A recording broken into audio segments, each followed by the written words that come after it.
Welcome to Armchair Anonymous. We're still on the fence of whether it's Armchair Anonymous or Armchaired Anonymous. Oh. We definitely spell it armchair in I the think feed. it's Armchair Anonymous. It You think is, it's but Armchair? Sounds like you're saying I armchair. probably am, but that's just a mistake. Yeah, It's just like a- attic. It was a way of me telling you Oh, you that made was a mistake. gentle.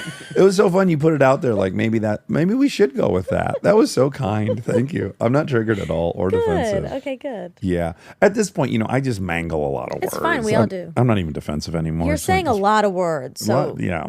Your percentage. I can only spell like 12% of the words I say, Yeah. and then I can only pronounce like 75% of the ones I know. That's pretty good. It's weird.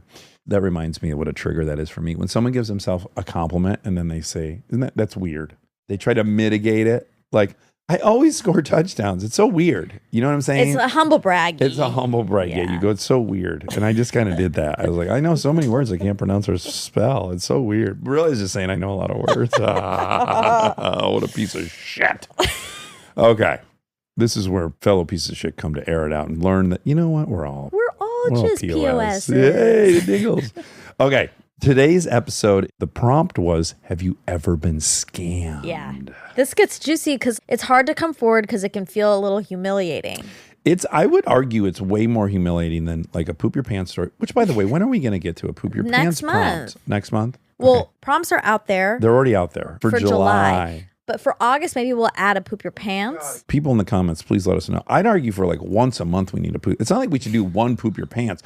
There's a million brilliant poop your pants stories. I think we can do multiple poop your pants. I don't think we need to do every month, okay? Well, could they just be they'll be specific, like, you ever poop your pants that ruined a date? You ever poop your pants you lost your job? Ever poop your pants you crushed your car?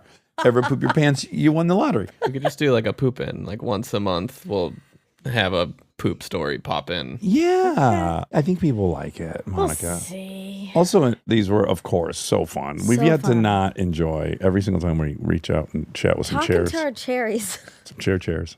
Ew. Some chairs. What do I add? in your ear? So I guess my thing is I add S's or ED now. That's a new one. Mm-hmm. Okay. Please enjoy this episode of Armchair Anonymous. Hard times come and go. Good times, take them slow. My life, I had them both. Remember one thing, you gotta know, I'ma keep on shining.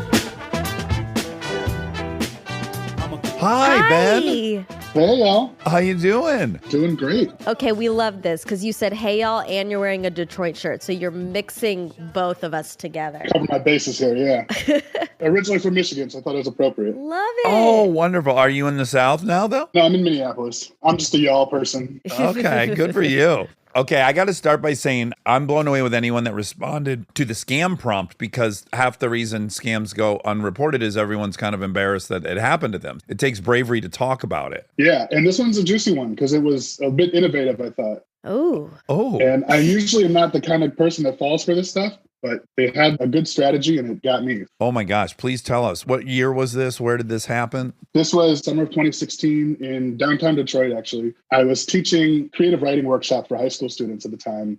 And we had a Saturday morning workshop at the Detroit Public Library, right there across from the DIA Institute of Art. And I'm sitting there waiting for my kids to show up, and I get an unlisted call, which I normally never answer. But, they could have been late for the bus or something like that. And I just wanted to be available to them. So I pick it up and immediately I hear this sort of disgruntled voice on the other end who starts hitting me with all these really intense questions about, are you related to so-and-so? And says my mom's full name. And so immediately I'm just like, hold on. Are you trying to get a hold of her? What's the situation? And they start adding on more little context clues saying, I'm with her on this street on Stadium Boulevard in Ann Arbor where she lived. And does she drive this kind of car? So I'm like, yeah, is something wrong? What's going on? I'm concerned she's in a car accident or something immediately. Of course, yeah. There's clearly chaos going on in the background too. So it's just a little jarring. I didn't know how to respond to it. But eventually they finally come to say, no, here's what happened. Your mom was driving down the street and hit my son, my little child, in the street.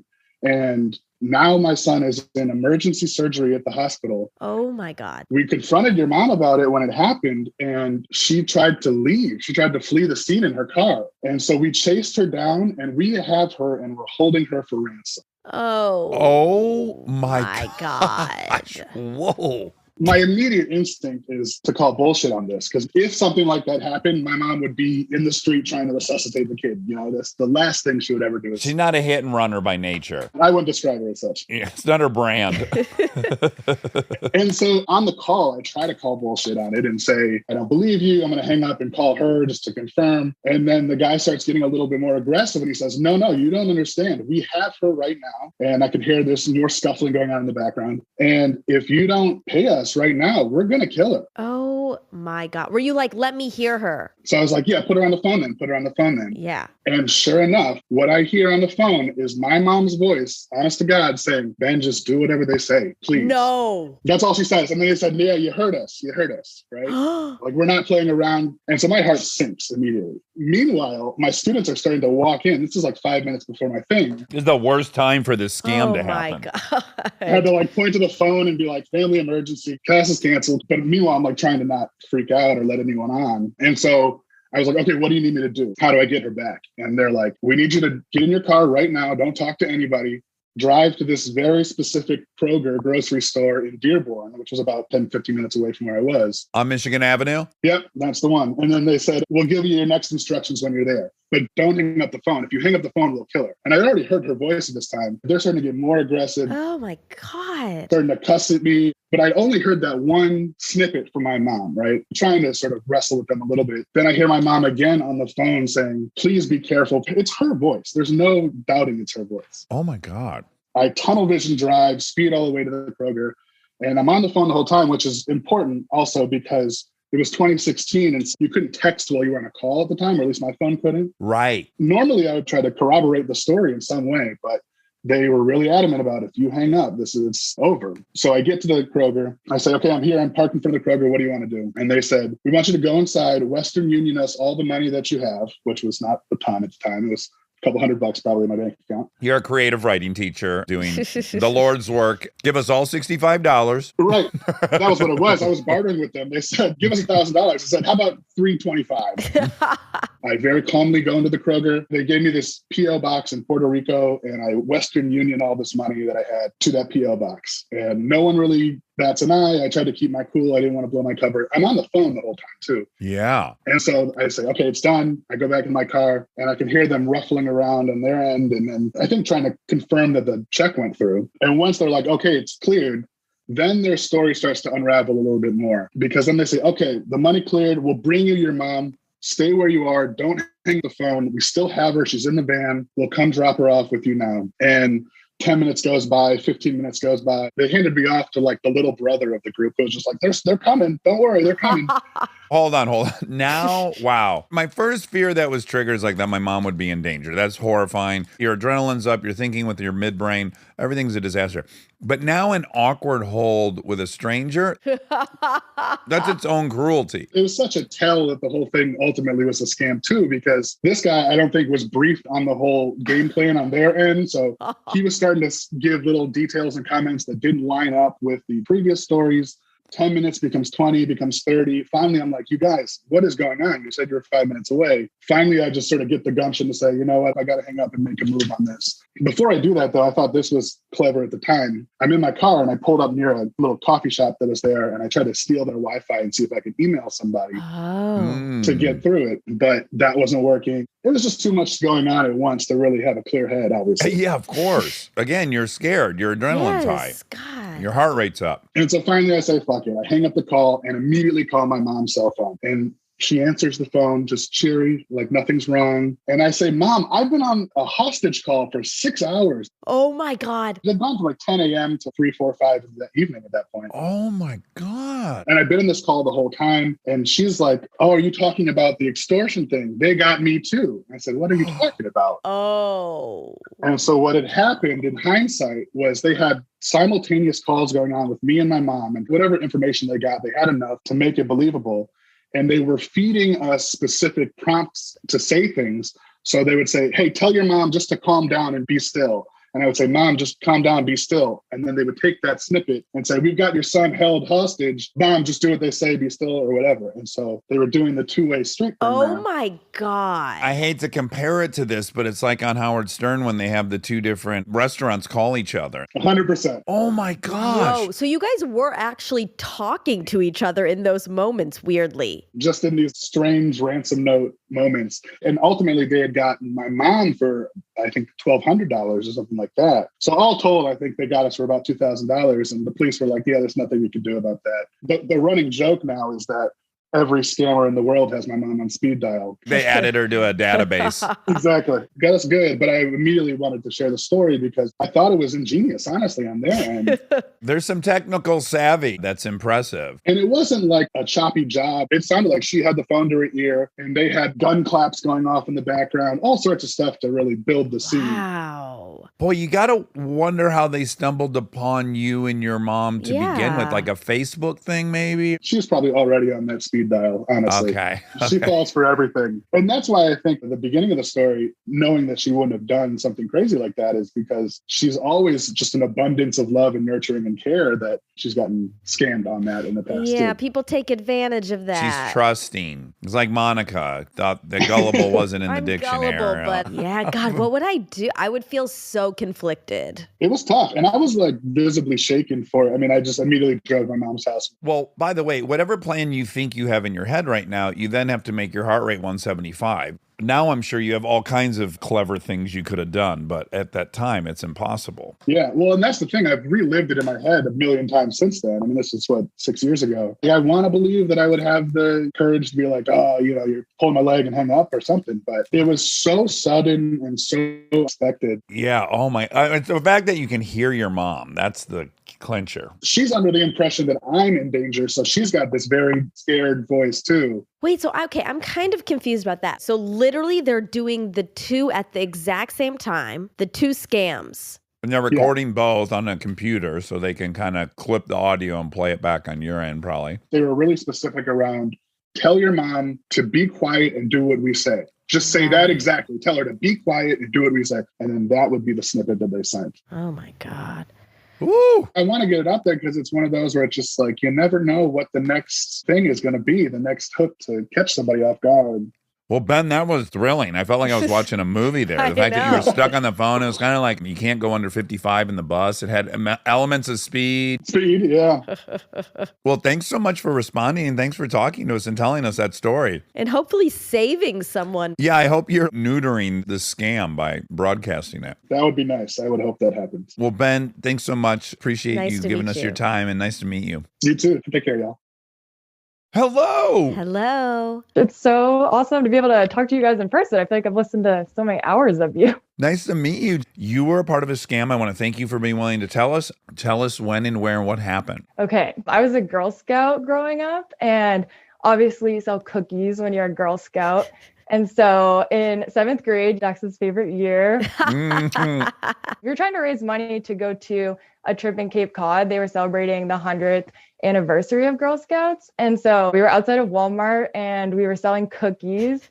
And a woman came up to us and she had kind of an interesting request. She said, can I buy a box of cookies with this $20? This is my money. But then I'd also like to buy another box of cookies, but I have money from my daughter. So would it be okay if I purchase cookies with that money? And so 2 separate purchases, gave them change for each of those. At that point, cookies cost $4 and we gave $16 change for the first box and then $16 change for the second box.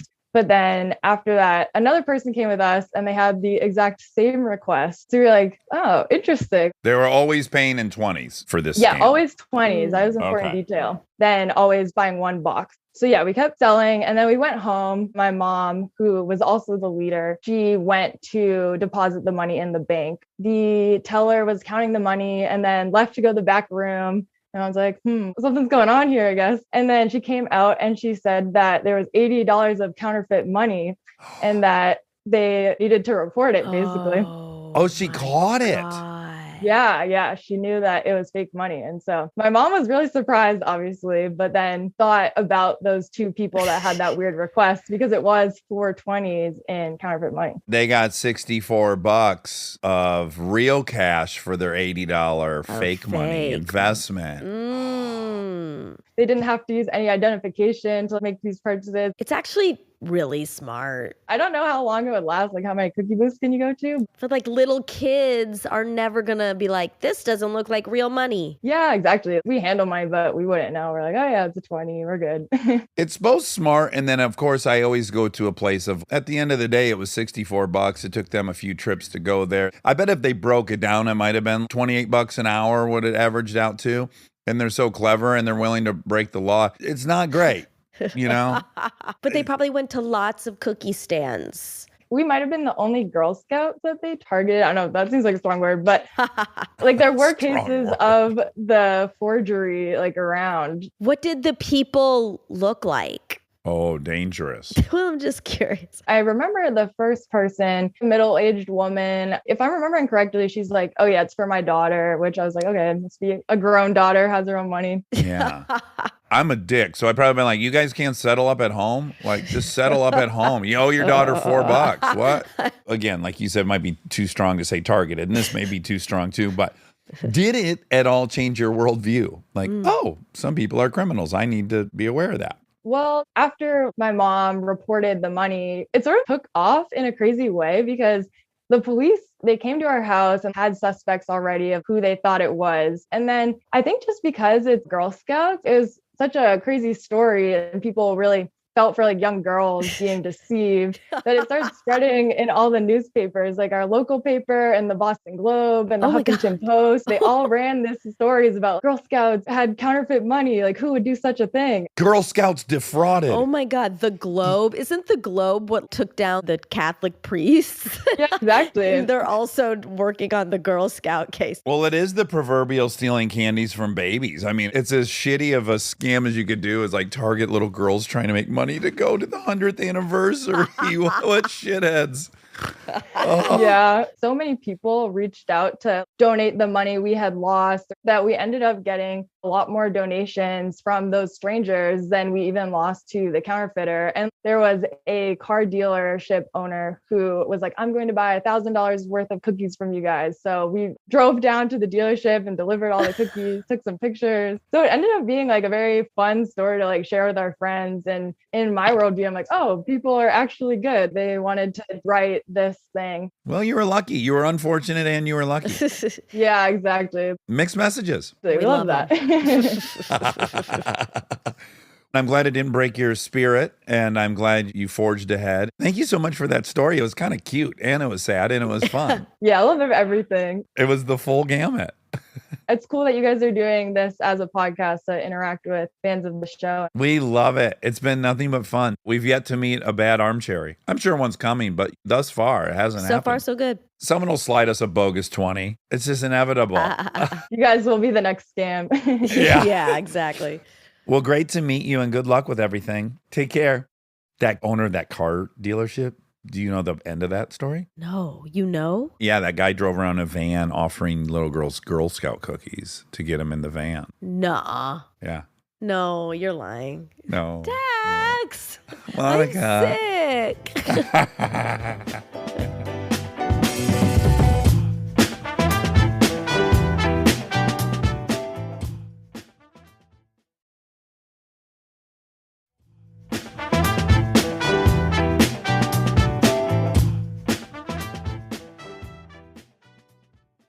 Okay. Hello. Oh, you guys, this is so exciting. Oh, good. We're so excited. Just look at your beautiful faces. Oh, I thought the same right when your mug came up. You have a warmth. Oh, stop it. Do you use a standing desk? I do. Oh, that says so much about you. I'm technically in my wife's office, but I bought this for her for work. And I can't be at my work right now because of my NDA and stuff, but I'm in her office for this fantastic moment. Oh my God, you just piqued our interest with Yeah, NDA. as soon as you said NDA, we want all of the information, obviously. We live in Santa Barbara, which I know is one of your favorite places. Yeah, my dad loves it.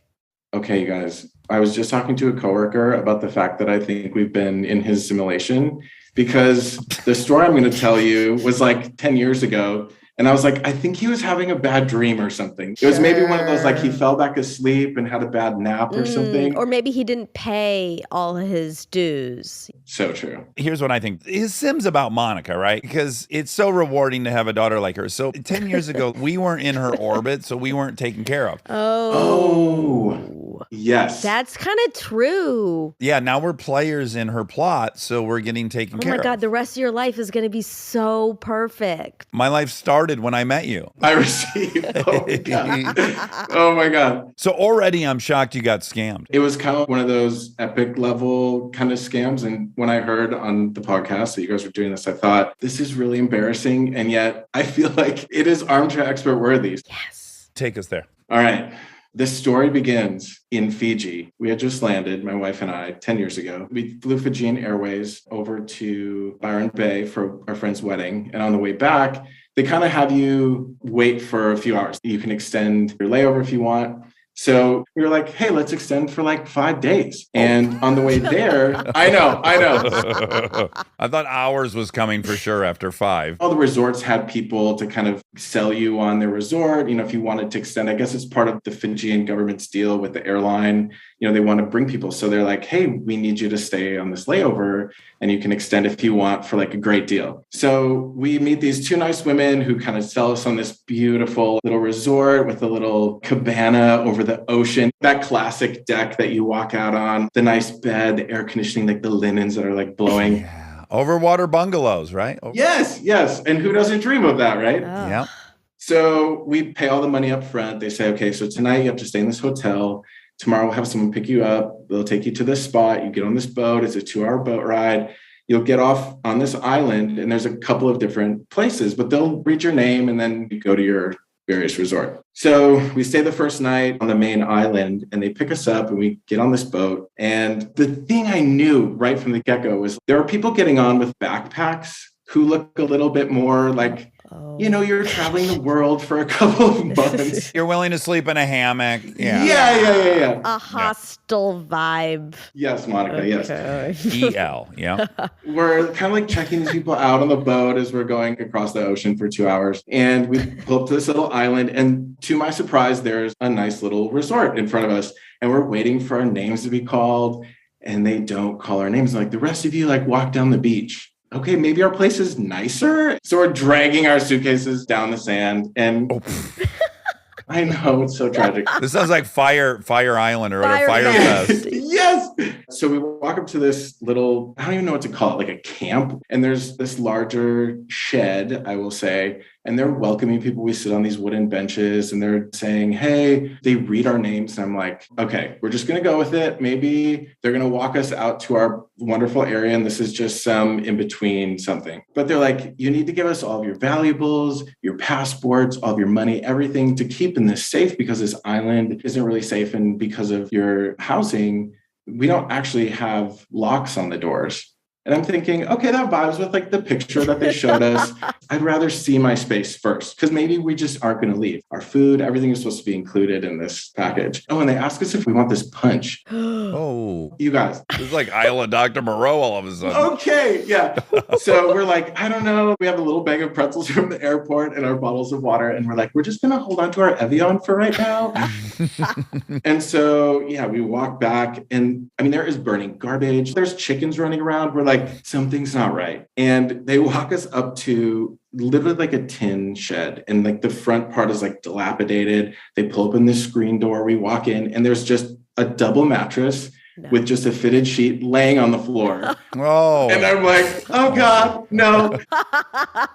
We like turn over to the side and there's an area for a bathroom that's sort of tiled, but there's just like a pipe coming out of the wall, no running water. Oh my God. And the guy's like, okay, great. We'll see you guys in a little bit. And my wife and I look at each other. We're like, we have to get off this island. Yeah. Something is really wrong. So we start walking back and I say to the guy, I'm like, hey, this is what we were sold on. This is the pamphlet. He's like, that's not here. And I'm like, yep, clearly. We agree. How do I get here? And he's like, there's one boat a day and you were on it and it left already. We're in the middle of the ocean, you guys. There's no cell phone reception. There's no Wi-Fi. There's nothing. So I went back to the guy and I said, hey, how much does it cost to get a boat? He's like, there aren't people with boats. I'm like, literally just tell me what we need to pay to get off this island. So he comes back 3 hours later. Meanwhile, we're just sitting in the shed, just like sweating to death. Oh, boy. Trying to ration our water because I'm like, if this needs to last me, I'm not eating a single thing here. And people just look off. There's just something not right about literally everyone that we're seeing kind of like lying around. And the guy comes back and he says, I have a boat for you. Bring your belongings up to the beach. So we're like, oh my God, thank God. And you guys know the tin rowboats. Yeah. Motor on the back, literally that just 4 feet longer, painted blue with like a wooden bottom. And this 14-year-old kid standing there like, let's go. Oh my God. Time to cross the ocean. Yes. So we put our luggage kind of in the front of the boat. We're both just sitting on this little wooden floor in this boat. And here we go, like across the ocean. We're thinking we have some American money, we have some Fijian money, we have some Australian dollars. We can pay this guy, but we did agree to more than we actually had.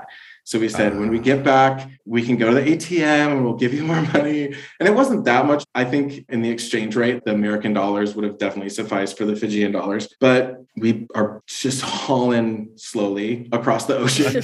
And all of a sudden, the boat starts slowing down and slowing down. And then the motor cuts out. I look into the water and there's just floating trash everywhere. Oh. And I'm like, this is where they kill us. Yeah. And we're like kind of sizing this kid up like, we got this. We're tough. Midwest, New York, like we got this kid, right? Sure. And he opens up this little hatch and he like goes to reach for something. I'm like, is he going to pull a gun on us? What is about to happen? And he pulls out this little tank of gasoline and he starts siphoning it out into like the other tank. I look at my wife, I'm like, okay, we're good. We're back on track. We're back on track. We start busting across the ocean again. We finally pull up to the kind of like the same area that we got into the boat earlier that morning. And we had to get cash earlier that day out of this ATM. And so I walk up there and I'm ready to, put the card in. It just doesn't work. There's no more money in it. So I come back and I'm telling the guy, and meanwhile, my wife had taken our luggage up to the place where we were sitting earlier and is talking to this older woman. So I'm trying to negotiate with this guy. I'm like, listen, here's the money, like the exchange rate. And he's furious. You owe me. You have to come with me. And this woman and my wife Liz like come walking down. And this woman just starts cussing him out. And I'm like, oh my God, who is this woman? And she's like, don't worry. I told him basically go fuck off. And you're going to come with me. And I'm like, who are you? She's like, I'm Mama. You come tell Mama everything. Oh. But now you trust nobody, right? Yeah, I mean, at this point, I'm like, everyone here is out to get me. I'm Mama. Come to find out, Mama is a native Fijian, but's been living with her Kiwi husband in New Zealand. But she wanted to input some of their financial success back into Fiji. So she built this little bed and breakfast. And she's like, people here are so corrupt. You can't trust anybody. I've been watching people leave on that boat and not come back. Oh my God. What? So we start telling her everything. She's like, you have to report this. Okay, first off, do you have any food or like water? Yeah. She makes us dinner and everything. Well, she throws us in her little mini bus or whatever and drives us into what is the international police, I guess, at the airport. And we start telling these cops what's going on. And I guess per the Fijian way of conflict, you go and actually address the person who just scammed you or hurt you or wronged you. We tell them our whole thing and they walk us over to this woman. Oh my God, she was still there. She's still there. And we're literally face to face with this woman. I'm like, you were so friendly to us. You sent us to this island. Something wasn't right. Come to find out, she's married to one of the police officers. And they're like all in this cahoots, scamming ring together. So we go back to Mama's because we have 4 more days before we leave. Yeah. She says, she'll host us and everything. Aww. And I guess they arrested her and the police officer. And then they come back to Mama's and they said, we're going to give you your money back. Well, person after person of this ring are brought to us to start telling us they were drugging people and stealing all their money and keeping them on this island. And people had been there for God knows how long. Oh my God. So from the boat drivers to the guy who ran the whole circle, then these police officers were like, we'll leave people posted outside of Mama's, but like, you can't leave. There are people who are literally hunting you because you just exposed. You just blew up a whole industry. Oh my yes. God. Isn't that insane? My God. So thank God Mama was there and took care of us, because I said to Liz, I was like, I was ready to just sleep on the floor in the airport until we could get on another flight to get out of there. But You were going to terminal it. Remember Terminal, the guy who lived in the airport? Right. Yeah. Wow. man. Wow. So you really just kind of were under house arrest at Mama's for the next 4. yeah, All told, you're happy it went that way? Because what a story. truth be told, I'm a little more nervous to internationally travel now, but also I'm a little wiser. God, you are lucky that that guy brought you back. I don't know if he was actually a human or some angel sent from above, Yeah. but I was like, there is a God. Bradley, that was incredible. I'm glad you guys made it out alive. And you busted a whole long-term Yeah, you're kind of like a scam. Interpol agent. I mean, maybe I work for the CIA. We don't I know. mean, there is an NDA involved, and maybe you proved yourself on this, and now Maybe you they know. got word. They got This word. motherfucker knows what to do when the shit hits the fan. He'll get off the island. Thank you so much Thank for you. telling us that story. Oh my gosh, thanks for making this happen and allowing me to share my story. If for nothing else, it was great for this moment to meet. Oh, the two of thank you. So fun to meet you. All right, brother, be Thank well. you. Thank you for that story. Hi, How Erica. are you? Hi, You are surrounded by computers. I sure am. Are you at a college? I am. I'm at the University of Houston. Oh. Wonderful. Yeah, I'm a PhD student here. Brene teaches there, yeah? That's right. Yeah. Ah. We're in different departments. I've never met her, but it's cool that she's here. I got transported as soon as I saw I miss college so much. And when I saw your background, I was like, oh my God, I love college. I can't stay away. Yeah.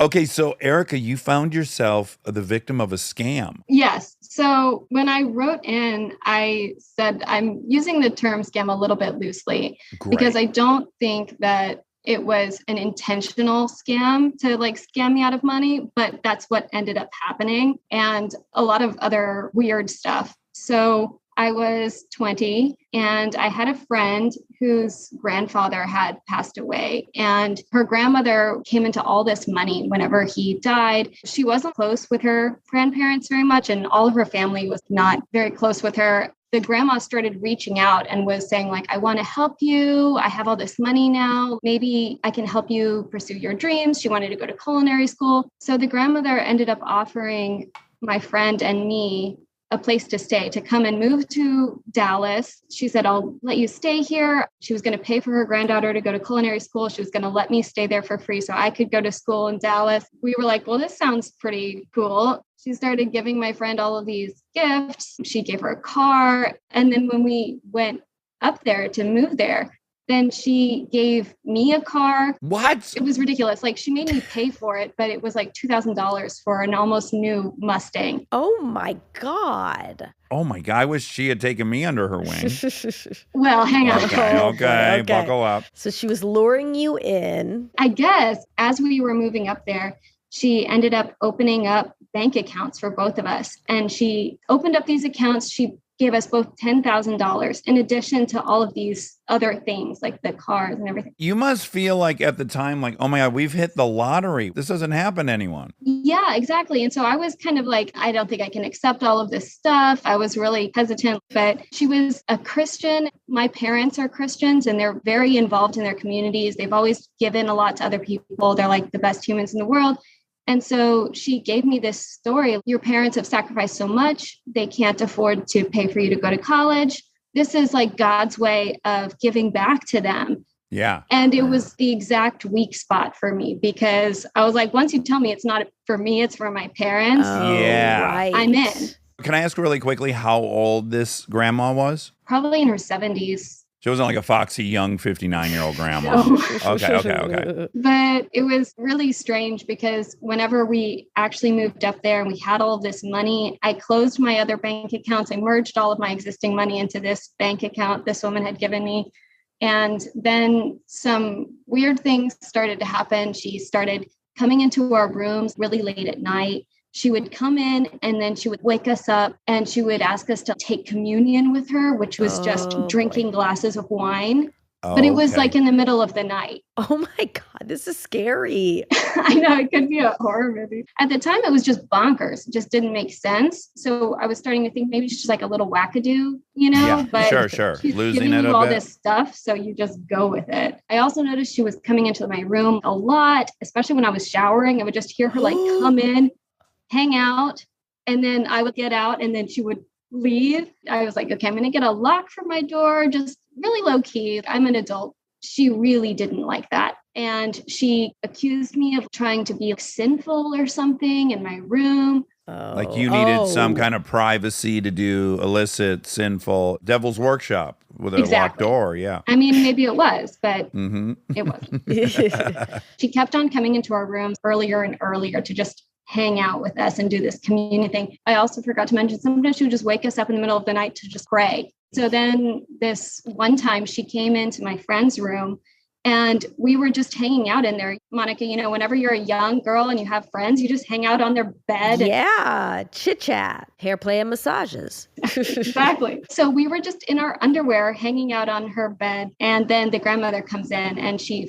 freaks out. She freaks out. This is not okay. It's totally inappropriate. She orders me out, go put some clothes on. So then a few days later, we went to have a visit back in Houston where our families were and our friends. And while we were there, about to head back to Dallas, my friend noticed that all the money was gone. She had, over this weekend when we were gone, completely drained both of our accounts. Like we had no idea that these accounts, that she had any authority over them. We were under the impression they were independent and they were not. So she drains all our accounts, including our existing money. And so she takes everything. She says, we can't come back. On the phone, she won't even let us come back in the house. She says, you are just being sinners. And she accuses us of being secret lesbians. And she just like can't have that in her house. This reminds me of so many of these stories where the person themselves is a lesbian, so they're really the most shocked by it. Like the fact that she was coming in nonstop while you were in the shower. While you're showering. I'm sure she had her own issues about this. Yeah, as I've gotten older, that's become my interpretation. At the time, I was just like, this woman, I don't know, either she's evil or she's just bonkers. Did you ever see Foxcatcher, the story of the DuPont guy who killed the wrestler? He paid for all these wrestlers to train at his house, the rich DuPont family. He ended up murdering one of them. It's a true story, but he clearly had some, he always wanted to wrestle these guys at night and stuff. But I guarantee, if he had found them doing something he thought was that, he would have lost his mind because that was like his agenda. Yeah, we had to stay in Houston and we ended up losing all of this stuff. We had lost all of this time. My friend had already started going to culinary school there, so she had to drop out and we had quit our jobs. Like I said, she took all of our money and took the cars back. And I started to protest and say, I mean, okay, fine. I don't need to live with you. Good riddance, but also give me my money back. Yeah. Her daughter, so my friend's aunt, got involved. She was threatening us with a lawsuit that we were taking advantage of the elderly, which was apparently a huge thing. And she was like, you'll never win. You're taking all this money from her. You'll never be able to fight it. They ended up giving me like a couple $100, but it wasn't the amount that I lost. And it was all your money. All my money. And also just the fact that I had completely uprooted my life. Yeah. And kind of put my trust in this woman. And so it ended up being that for just years afterwards, I was so messed up with like trust toward other people because she said all of the things to make me feel that it was a comfortable situation and that she was going to be looking out for us. Like finally someone's investing in you, looking out for you. And in the end, minimally, she was just off her rocker. Yeah. Okay, so I bring my baggage to this story, which is I go, anytime something's too good to be true, it always is. But of course, I come from a lot of that experience. Like I shouldn't have trusted this person. So I know that feeling like, oh my God, could this possibly be happening? Like something this fortunate? This is so wonderful. And then part of you is going like, no, this isn't right. And now I'm like, come on, if something's too good to be true, it's too good to be true. And I mean, that's also just the wise way of looking at the world that comes with time. But it's also sad because some things are amazing and you should be able to feel them fully and not be skeptical of them. Well, if I ever walk in, Monica, and you and your girlfriend are on the bed in your underwear, I'm going to try to take that car back. That's going to be my first move. Yeah, I could see you being really upset by that. I would be so upset. Yeah, I would be disgusted. How many years ago was this? That was about 10 years ago. And have you followed it all? Is she still with us? Did she leave all this money to someone else?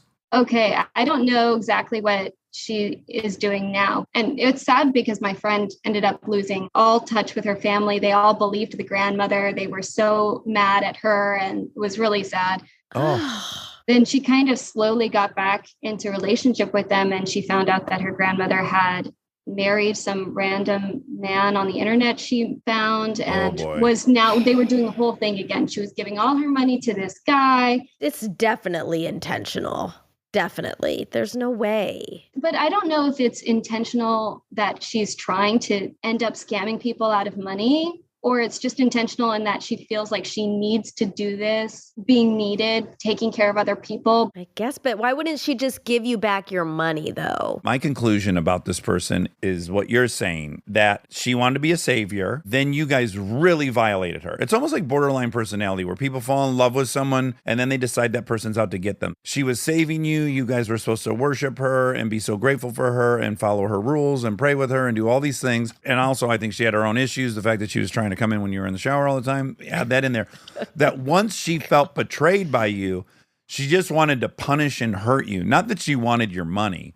She wanted to go, I was so generous and I was doing this, so now you can't have anything. I think it's like a reaction, like a punitive reaction, more than a long-term scam she was running. I think so too. And just because also she reacted so much to the locks on the doors, it was so strange. It was clearly so much of a violation of the relationship she thought she had with us. But by the way, in her story, so she's like, why would they have put locks on their door? This is crazy. And then when she sees you in your underwear, now she has an explanation. Right. Oh, because they're doing secret stuff. Right. Sinner stuff. Yeah, sinner stuff. Yep. Wow, that's a wild one. That's pretty creepy.